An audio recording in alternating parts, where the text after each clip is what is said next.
Do you have any doubts about your decision? No, I don't have any doubts at all. Would you like to sleep on it a little longer, or are you ready to make this decision? No, I've slept enough, or the lack of sleep. You still a nail biter? I have a little bit, not of late. Well, you've had everybody else biting their nails, so I guess it's time for them to stop chewing. The answer to the question everybody wants to know. What's your decision? In this fall, man, this is very tough. In this fall, I'm going to take my talents.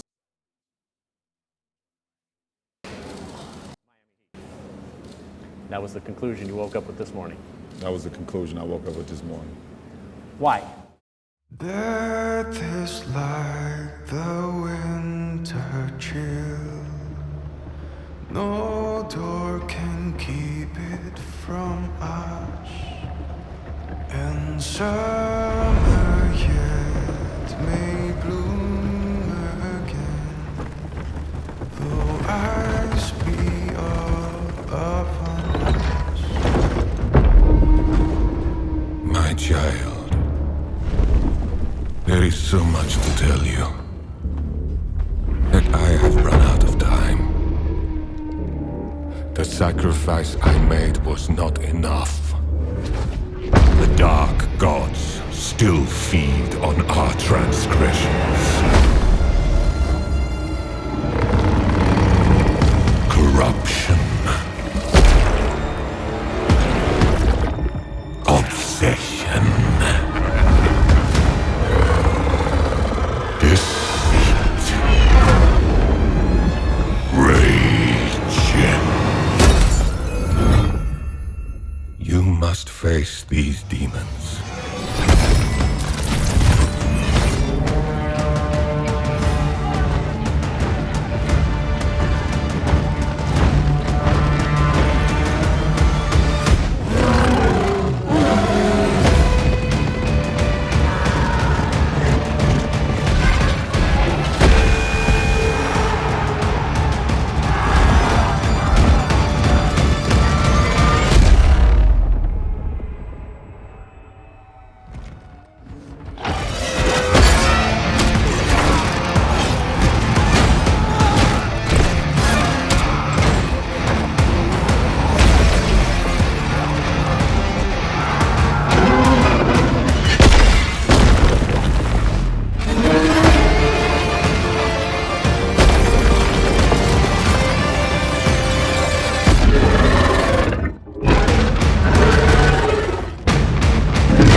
Hello everyone, this is Serious Trivia, and what you just saw was the trailer for Total War Warhammer 3, and more importantly, before that, with a little assist from LeBron, I also announced that our channel will be joining the dark side of the Total War franchise and start covering Warhammer 3, starting with this trailer right here. And before all my Three Kingdoms and historical fans leave, let me just say two words: Grand Cathay. And if that doesn't mean anything to you, then let me show you this picture, and maybe you'll understand. You see, it's not that I'm giving up on Three Kingdoms to go play Warhammer 3. It's that Warhammer 3 is adding Three Kingdoms. As for those of you who are not familiar with the Warhammer universe, the fantasy tabletop game created by Game Workshop that is Warhammer actually draws a lot of inspirations from the real world, as this will likely be the new world map that we'll be playing on in Warhammer 3. And how the Warhammer trilogy have worked so far is that in Warhammer 1, the game focused on what is called the Old World, or the Warhammer representation of Europe, with a particular focus on a human faction called the Empire, which closely resemble the Holy Roman Empire from history. Of course, you still have your dwarves, high elves, dark elves, wood elves, and orcs or greenskins in this case, as they're called in Warhammer. But there is much more than that, as in Warhammer 2, the map shifted to the New World, or the Americas, where we now have Vampirates, or Vampire Pirates, representing the golden age of piracy in the Caribbeans. Then farther south, in South America, or Lustria, we have Lizardmen, or reptile Mayan-themed creatures that ride dinosaurs and can shoot laser beams. I'm not lying. And for those of you wondering what the circle in the middle of the Atlantic Ocean is, it's the main conflict of the second game, as the magic is torn apart by this vortex, and different factions want to do different things with it. And if you think there's no real world representation of this circle, well, it represents Atlantis, or the fabled city of Atlantis. So now, for the third installment and the final game of the trilogy here, we have a different threat that is threatening the whole world. And the threat is coming from the northern part of the map, called the Northern Wasteland, where we have Chaos Daemons living there. And Chaos is this entropy force in Warhammer that corrupts. And their forces are led by 4 demons, which has been teased in the 4 teasers with the star signs associated with each demon. And now they're invading south. And this seems to be a very popular storyline. People invading from the cold north down south. Wonder where else we heard about this one. And in the trailer here, we get to see this conflict live as we get a glimpse of a faction that's new to the game called Kislev. And this faction's representing real-world Russia, Poland, and Mongolia even, as it is a faction led by a czar. In this case, it's the Ice Queen Katrin, who command units that draw inspiration from the Kazakh, Polish Hussars, and the 2007 movie Golden Compass. And before we accuse Game Workshop from stealing from Disney, Katrin here predates Elsa. But this is not why I'm excited about Warhammer 3, as for me, it comes back to Grand Cathay, as Warhammer's representation of China also shares a border with the Northern Waste. So now, Matt Damon's The Great Wall makes so much more sense. And if you're still not hype about the potential here, let's take a look at some of the concept arts made by Warhammer fans. And if we drop by Cabal Yu's art station here, we can take a look at some of them. Now, I'm not associated with this artist, but his website's pretty popular among the Warhammer community, and I have linked it in the description below, so definitely go check it out and give him a support. But he does these cool Warhammer Grand Cathay concept arts, and we're going to take a look at them just to see the potential of what can be added in this upcoming game, as we didn't get to see them at all in the trailer, as this is just an announcement trailer. We're probably going to see them in follow-up trailers later on, and I'm excited to see what will be included. But for the meantime, let's feast our eyes on these concept art. And we're going to go into them one by one, take a look at them, and talk about what they kind of represent in terms of Chinese history almost. And the first one we have here is a construct, a brass titan, of machinery. So Warhammer universe obviously is fantasy. It's not only fantasy in the sense that you have dragons, which you do, but you also have robots and machineries, and this represents one of them. And you can see those gears in the middle of his chest that represents an yin-yang symbol. And the weapon here obviously represents a Guandao, or the weapon that's made famous by Guan Yu. And for scale, he looks huge with 2 steam vents that are shaped like dragons. Just very cool figure overall. And then if we move on from him, we see the Dragon Emperor himself. So this is the leader of the Grand Cathay faction, and that's why the symbol on the map we saw was a green dragon, whereas the ice cream is represented by a blue frozen crown on the map shown in the trailer. And you can see here he has some toys to play with. First off, he can transform into a dragon, a huge dragon. You can see the scale there. And he himself is also quite huge. And his mount is this chariot hauled by another robotic dragon.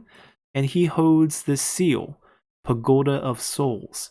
So this is a play on the Taoist god Li Jing, who holds a pagoda that can trap souls, and also kind of a imperial mandate seal. As you can see, the top of this pagoda has this jade seal on top, and that's quite nice. Now the dragon is very classically oriental. You have the serpent with the scale and 4 claws. This is very different from Western dragon. And here you can also see a thunder theme going on with the dragon himself. And then moving on, we have more pictures of him, a younger version, older version, with the beaded headdress for the emperor and holding a sword that's called the Mandate. And you also see him on new mount called Thunder Shadow, which is a Kirin mount. So a Kirin creature, or called Qilin in Chinese. And you can see the dragon form even holding this blade. And this is something that's quite cool if we see in the game. Then continuing on, we have some more regular units, and these are regular, I guess, if you're familiar with the world of Warhammer, because this is not super outlandish. You have transformer ships that are undead, that shoots cannons for arms, that seems to come out of Transformers for the vampire factions. But regardless, here we have the mythical turtles or giant tortoises, and on their back you have a hellfire similar weapon, very representative of Korea culture actually. For those of you who have played Civilization, you know exactly what unit this is. You have some mounted artillery here, basically on mount, 2 versions maybe for a heavy version and a light version, different colors, maybe multiple units from the same unit class. And then moving on, we have some regular troop commanders in a similar style to the emperor himself. Now the armor setup here is very Ming Dynasty. And then the trident here is a very Asian trident that is made famous by a deity called Erlang Shen from the Journey to the West. It's a very popular weapon. And he has a bow and also the Kirin mount. And this one's a fire-themed Kirin rather than a lightning-themed Kirin. And then moving on, we have bronze dragon cannon, so basically cannon units, and in particular here, the guy who's manning the cannon, the armor style and the headdress style is very distinctly Ming Dynasty. And if we continue on, we have other mythical elements from, say, the Journey to the West, as that features the Monkey King. Here we have the Monkey Warriors, some giant ape creatures with these giant maces. He's called the Garlic Mace. I guess is for the shape of this up here, but it's pretty cool. And then moving on, we have Chokunu militias. Now the headgear here and the clothing, once again, super Ming Dynasty. And the weapon is obviously the weapon that's made famous by Zhuge Liang, Zhuge Lianu, or the Chokunus. And this is where you put a clip of the ammo on top, and then you put down the lever repeatedly for rapid firing of bolts. And you can see the armor have them carrying extra ammo magazines on themselves. So pretty neat design here. And then moving on, we have the Cathayan Vanguard. So once again, very similar unit. Although the armor style is starting to change as you get more of these cavalry units, they're not really distinctly Ming, but they're getting closer to Qing Dynasty armor style. Although the arm is just not similar to anything Asian armor would wear, it feels like more plate armor from Western cultures. So this one's not really on point, but the serpent lance is obviously made famous by Zhang Fei and even has the serpent head here on the armor. Then we have something quite unique. We have minority clans, and here we're looking at something that looks really close to Miaozu in southern China. So this is the clothing style that they would wear even today, at least for traditional clothing in some parts of Yunnan. And you see this tribal hill folks who can help the Grand Cathay Empire with their crossbow and very distinctly dressed. And there should be other, nomadic tribes in the region, as we have seen throughout Chinese history. So this type of flavor really makes things quite exciting. And obviously with the addition of Grand Cathay or China, there's the option of adding in other factions nearby, Nippon or Japan, and then there's also Ind or India. So So the world of Warhammer is pretty close to the real world, and there's a lot of things to look forward to.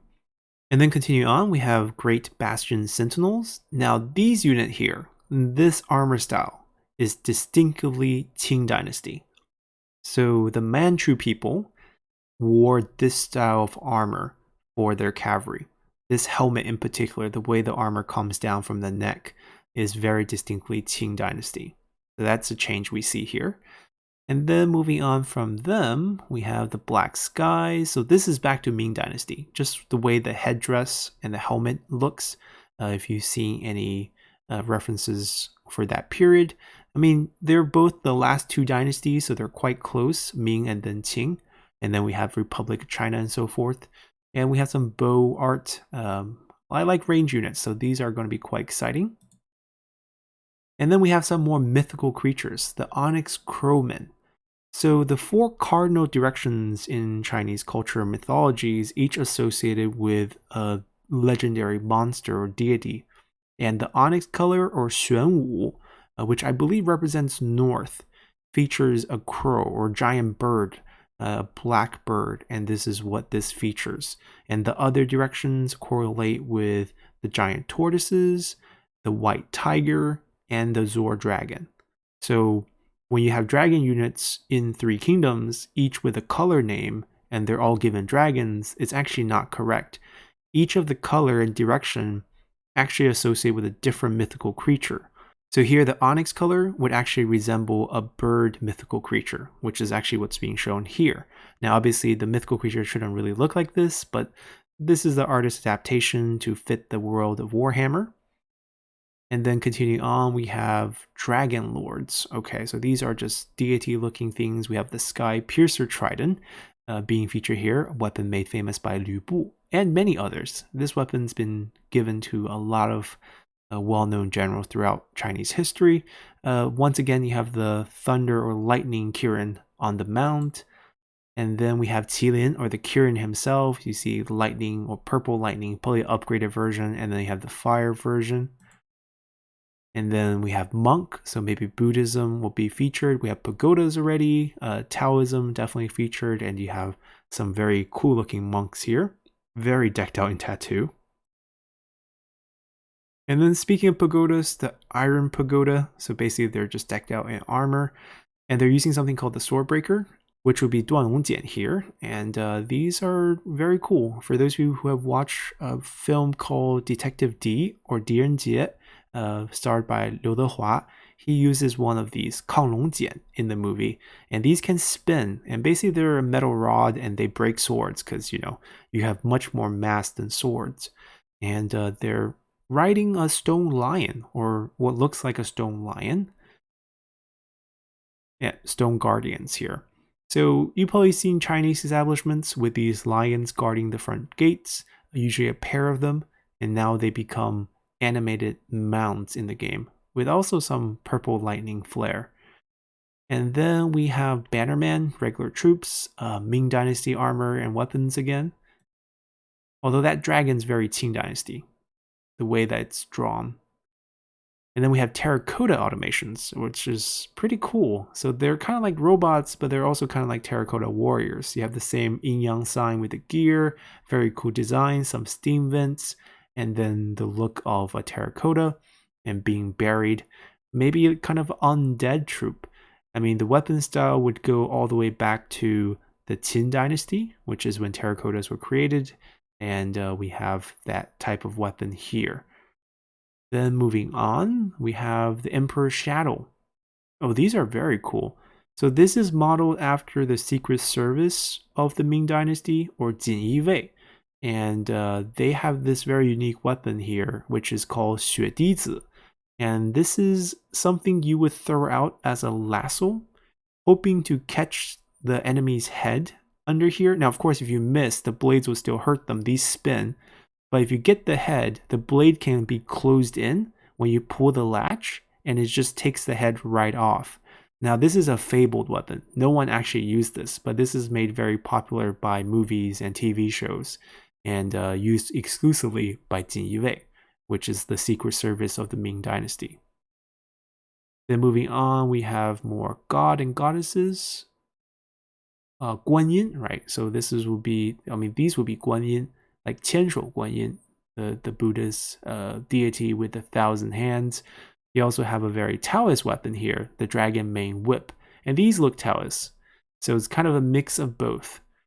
And then moving on, we have more art for the celestial dragon holding on a Skaven rat, which do not exist. Skavens are fictional, although they're one of my favorites to play in Warhammer 2. And then what else do we have? Fire lancers. We have fire gunpowder weapon attached to a lance. Pretty cool. Okay, ogre swordmaster. So this is almost drawn the style of a Taoist deity, basically mixing some ogre into the game, as there's quite a bit of ogre creatures in the game. And there should be even ogre kingdom now that Kislev's added, as they exist kind of between Kislev and a Grand Cathay here. And finally, Monkey King. So Wukong is in the game. If we saw Monkey Warriors, the king should also exist, maybe even as a playable lord. And that might be it. Nope, a couple more. Palace guards, pretty decked out, Guan Yu's weapon, and that's it. That's no more. So yeah, this is just some fan-made concept art, but the potential for Grand Cathay is immense, because you can mix different periods of Chinese history together. You can mix Chinese history and Chinese mythology together. You can even feature some minority tribe or other Oriental cultures that are around China. Because if you look at Kislev, it's a mix of Russian predominantly, but they also have Polish features. They have Mongol features, because it's not really featured in the trailer, but the Mongol or the Ungos in the game are kind of like a confederated tribe that lives under Kislev rule and respects the Tsar, but are kind of independent as well. Kind of like how the Kazakh tribes functioned under Russia for a period. But basically that mix of culture is pretty much welcomed in Warhammer, since everything's fiction and fantasy to begin with. So we're going to see a lot of that mixed in. And I'm pretty excited to see what the final look of Grand Cathay is in the game. Now, of course, I realize not everyone's going to be super thrilled about Warhammer 3. And most of you probably just want to know when the next Three Kingdoms DLC will launch. Well, to be honest, I don't really know. So, the only good news I have for you, and for myself, because I'm waiting for the next DLC too, is that with this trailer shown today, we're probably not going to hear anything more about Warhammer 3 for a while. The next big news dump will probably come when the final DLC for Warhammer 2 launches. And usually the final DLC will include some sort of Lord Pack or special pre-order bonuses if you buy the game for the next game. Because how Warhammer Trilogy work is that once you bought Warhammer 2, and if you had Warhammer 1, you had what's called the Mortal Empires campaign, where it added both map together, and you can play as any faction from both games, and you can just duke it out without any big storyline. And that's going to exist in Warhammer 3, where if you have Warhammer 2, or if you have Warhammer 2 and Warhammer 1, you're going to get more content into your base game. It's going to be very grand finish to the trilogy. So all the factions you had from the previous games should be in the third game, at least in the form of Mortal Empires. And you're also going to get new races, new factions, and it'll be pretty sweet. But the key thing, if you're waiting for Three Kingdoms news, Chinese New Year's is coming up in less than 10 days. Hopefully with this trailer out of the way, we might hear some news about that next week, and hopefully we'll get a launch soon enough. But in the meantime, this is definitely something to get excited about. Hopefully you guys enjoy this one, and we'll see you all next time. Bye!